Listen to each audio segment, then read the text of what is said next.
बचाओ मुहिम। पंजाब हुकूमत ने सूबे भर में मार्केटें और बाजार रात 9 बजे बंद करने का नोटिफिकेशन जारी कर दिया। शॉपिंग मॉल्स, दुकानें, गोदाम, बेकरियां, दफातर, वेयर हाउसेज रात 9 बजे बंद होंगे। Restaurants, club, cafe, cinema theatre रात 11:30 बजे तक खुले रहेंगे। Medical stores, laboratories, petrol pumps, अस्पताल, टायर शॉप्स, दूध दही की दुकानों को इस्तिस्ना होगा। हफ्ते के रोज वक्त की पाबंदी का इतलाक नहीं होगा। नोटिफिकेशन का इतलाक कल से होगा।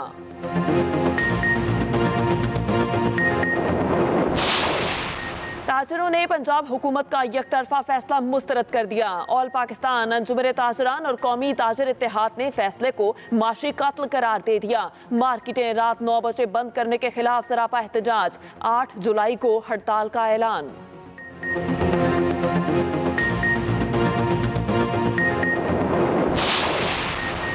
मुल्क के मुख्तलिफ शहरों में प्री मानसून बारिशों का स्पेल। इस्लामाबाद, रावलपिंडी, लाहौर समेत पंजाब के मुख्तलिफ शहरों में बादलों के डेरे। मूसलाधार बारिश से रावलपिंडी की शाहराएं डूब गईं। मुल्तान, बिहाड़ी, बहावलनगर, हारूनाबाद समेत जनूबी पंजाब के कई शहरों में बारिश का सिलसिला जारी। सूबात और गिरदोनवा में भी तेज बारिश। बलोचिस्तान के मुख्तलिफ शहरों में बादल बरसने से नदी नालों में तुग़यानी।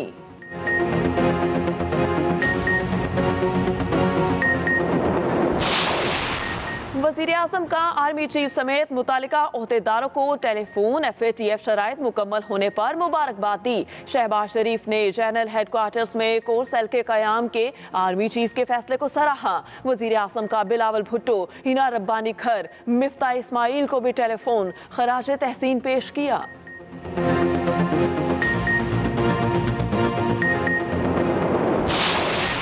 PTI महंगाई के खिलाफ आज मुल्क गिर एहतजाज करेगी। इमरान खान ने आज रात 9 बजे महंगाई के खिलाफ एहतजाज की कॉल दी हुई है।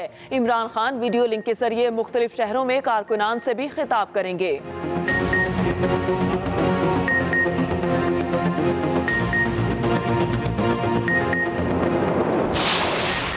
फितना खान की जानिब से महंगाई के खिलाफ एहतजाज की कॉल असल में उनके अपने खिलाफ ही एहतजाज है। मरियम नवाज के इमरान खान पर लफ्जी हमले। कहा, आज हमें जिन पहाड़ जैसे मसाइल का सामना है वो फितना खान के पैदा करदा हैं।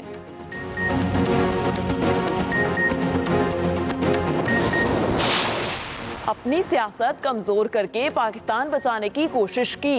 हुकूमत मिली तो मुल्क को 110 डिग्री बदलूंगा। शरीक चेयरमैन पीपल्स पार्टी आसिफ जरदारी का ऐलान। कहा, आइंदा हुकूमत पीपल्स पार्टी की होगी। अब पंजाब में बैठकर काम करेंगे।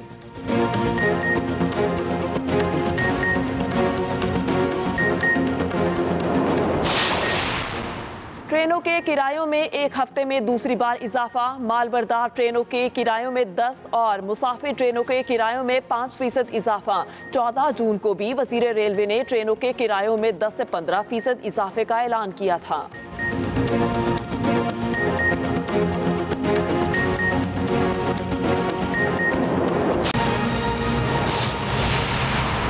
अस्सलामुअलैकुम। एक्सप्रेस न्यूज़ के साथ मैं हूं महरीन जमील। हेडलाइंस आपने मुलाहिजा की। इसी के साथ ही न्यूज़ स्टूडियो से अब तक के लिए इतना ही। एक्सप्रेस न्यूज़ पर ताज़ा तरीन खबरों से बाखबर रहने के लिए देखिए हमारी वेबसाइट express.pk। इसके अलावा आप हमें फेसबुक और ट्विटर पर भी फॉलो कर सकते हैं और देखते रहें सिर्फ एक्सप्रेस न्यूज़।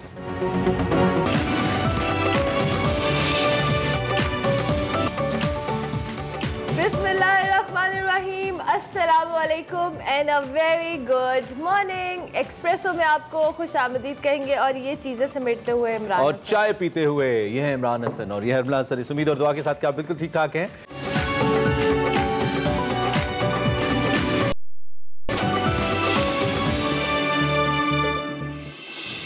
अस्सलाम वालेकुम, मैं हूं वकार अहमद और आप देख रहे हैं निकले तेरी तलाश में। तारड़ साहब के साथ जो गुफ्तगू का सिलसिला है वो नागा पर्वत के हवाले से जारी है और बात जो है वो कुछ तवालत इख्तियार कर गई है। नागा पर्वत जैसा अजीम पहाड़ हो और मुस्तनसर हुसैन तारड़ साहब जैसा राइटर हो तो यकीनन बात जो है वो तूल इख्तियार कर जाती है। नाज़रीन किराम, तारड़ साहब के साथ जो गुफ्तगू है उसका सिलसिला जारी है। और तारड़ साहब, मेरा एक सवाल नागा पर्वत के हवाले से ये है कि एक नौजवान आपको मिले थे, उनका नाम था अब्दुल हक, कराची के थे, आपने इस किताब में तज़किरा किया और उन्होंने कोई जूतों का हार पहना हुआ था। तो अच्छा, वो गुफ्तो शनीद में आपने कहा है कि वो मेरे कबीले का फ़र्द था और उन्होंने बड़ा खूबसूरत जुमला कहा था कि जब तक इंसान जूतों का हार ना पहने उस वक्त तक जो है उसको वो यानी इंसानियत के उस दर्जे पे नहीं पहुंचता। तो ऐसे जो किरदार हैं वो आपको दौरान सियाहत जो हैं वो काफ़ी ज़्यादा मिलते हैं। दरअसल बात ये है कि भाई ओवरऑल जिनके जहन में फतूर होता है वही लोग जाते हैं, नॉर्मल लोग तो उधर जाते नहीं जी। चुनाचे आप वहाँ पे वैसे ही किरदारों को मिलते हैं। मैं पुरानी बात कर रहा हूँ, आजकल तो सयाह आ गए हैं ना, जब सयाह नहीं होते थे जी बिल्कुल, तो उसी नौइयत के कैरेक्टर वहाँ पे मिलते थे। तो करीमाबाद के बाज़ार में जा रहा हूँ तो आगे से एक साहब आए और उन्होंने रुकसैक उठाया हुआ है और गले में जूतों का हार, अब जूतों का हार के मुराद है कि दोनों उसके फुल बूट थे ना तस्मों से उन लटकाए हुए। तो आई थॉट कि वो को गोरा आ रहा है क्योंकि उसकी शक्ल भी गोरों जैसी थी। तो मेरे पास आया तो उसने कहा कि तारड़ साहब क्या हाल है, खैरियत हैं? अच्छा, वो कह के गुजर गया। He didn't want to stay. लेकिन जब उसने मैंने कहा कि ये मुझे किस तरह पहचानता है, तो मैंने उसको आवाज़ दे के बुला लिया। मैंने कहा भाई आप कौन हो, क्या हो? तो वहाँ से फिर गुफ्तगू शुरू हुई। तो कहने लगा मैं कराची में टीचर हूँ और मैं गर्मियों में इधर आ जाता हूँ नॉर्थ में, और मेरा तरीक़ा वारदात ये है कि यहाँ पे मैं गिलगित आता हूँ, करीमाबाद या गिलगित या स्कर्दू जाता हूँ, और वहाँ से जो भी एक्सपीडिशन उन दिनों जाया करती थी, जो गोरों की जाया करती थी, तो किसी एक एक्सपीडिशन को मैंने रिक्वेस्ट करनी कि जनाब मैं बड़ा गरीब एक स्कूल टीचर हूँ और मुझे घूमने का शौक़ है और ये पहाड़ों में तन्हा जाना ज़रा मुश्किल है, तो अगर मैं आपकी एक्सपीडिशन के पीछे पीछे चला हूँ तो आपको कोई इतराज़ है? तो जाहिर है कि वो कहते थे नहीं। ठीक है। तो कहता था कि जाहिर है कि एक आध दिन के बाद वो मुझे अपने में शामिल ही कर लेते थे, खाना पीना भी मिल जाता था और मैं उनके साथ सफ़र करता। लेकिन मैं हमेशा जहाँ वो जा रहे होते थे वहाँ नहीं जाता। मैं रास्ते में दाएं बाएं देखता रहता था, और मुझे अगर कोई ऐसा मैंने पास देखा है या बर्फपोश पहाड़ देखा है बहुत दूर, तो मेरे अंदर ये होता था कि ये अब मेरा सफ़र इनके साथ मुनक़ता हो गया, मैंने उधर जाना। और मुझे नहीं पता होता था, वो जो अननोन की जुस्तजू है ना उस बंदे में, जो हम तो पढ़ लिख के थोड़ा बहुत जाते थे, कहता मुझे कुछ पता नहीं होता। चुनाचे मुझे याद है जहाँ झूला है ना, वहाँ भी एक ऐसा पास आता है कि आपका जी चाहता है आप उधर जाएं, लेकिन वो अननोन होता है, या मतलब है कि उसके बारे में आपको ख़बर नहीं होती। वो जो अननोन की तरफ जाना है वो सिर्फ जुनूनी लोग ही कर सकते हैं। चुनाचे उसने मुझे बताया था कि एक जगह रास्ते में मैंने कैंप किया, इसी तरह कोई डेस्टिनेशन थी उसी रास्ते में, K2 के रास्ते में राइट हैंड पे कहीं था। तो कहने लगा कि सुबह जब मैं जागा हूँ तो वहाँ एक छोटी सी नदी थी, कहने लगा वहाँ दर्जनों मारखोर जो थे वो पानी पी रहे थे, और मैं जब बाहर निकला हूँ और मैं वहाँ पे खड़ा हुआ हूँ तो मुझसे वो डरे नहीं। रीज़न बीइंग कि मैं शायद उनका पहला इंसान था, और इंसान को देख के जानवर जो है या दरिंदा या what ever you call it, असल में तो दरिंदा इंसान होता है लेकिन हम उनको कहते, तो वो इसलिए डरता है कि उसका एक्सपीरियंस होता है कि ये मुझे गज़न पहुंचाएगा। अगर उस जानवर में वो एक्सपीरियंस है ही नहीं तो वो आपसे नहीं डरेगा। सही। तो ये उस नौइयत का नौजवान था, और कहता 2-3 महीने के बाद मैं वापस चला जाता हूँ। तो मैंने कहा ये जूतों का हार क्यों पहना हुआ है? तो उसने कहा कि जब तक इंसान जूतों का हार अपने गले में ना पहन ले वो अपने आप को नहीं पहचान सकता। और ये वही एक मिस्टिक एलिमेंट है इसमें।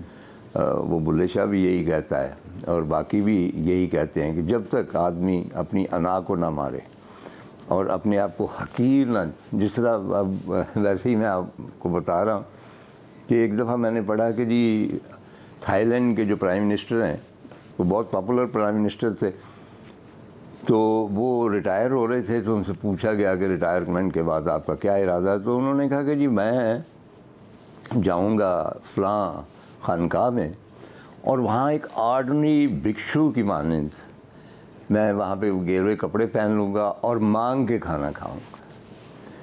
तो मुझे बड़ा एक हमेशा तजस्सुस रहा है कि ये मांग के खाना यानी अपने आप की मतलब कि अपने अना को फना करने वाली बात है बिल्कुल।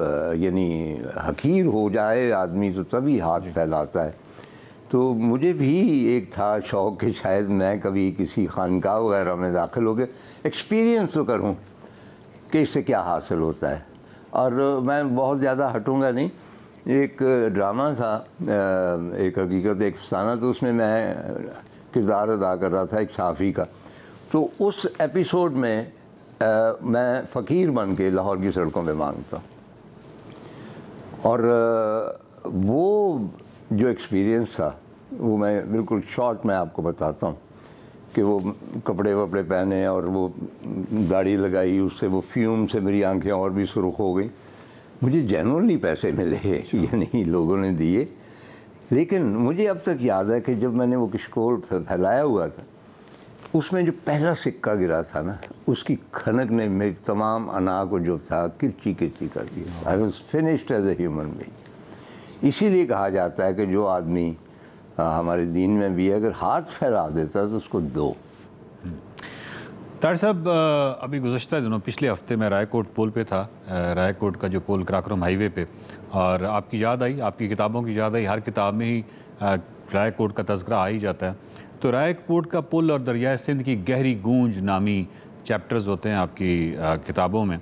और लेकिन अब सब कुछ बदल गया है। मतलब अब रायकोट पुल पे हम देखते हैं तो बहुत सारी इमारतें आपको नज़र आ रही हैं, वो सिक्योरिटी फोर्सेस की हैं, वो फॉरेस्ट वालों की हैं, सामने जो है वो शंग्रीला वालों का सेटअप है, और दूसरी साइड पे मुख्तलिफ इवन होटल्स बन गए हैं, रश रहता है काफ़ी। और वो जो एक बड़ी तन्हाई हुआ करती थी रायकोट पुल पे, अब वो उस तरह नज़र नहीं आती। ये जो आपकी किताब है नागा पर्बत, ये तकरीबन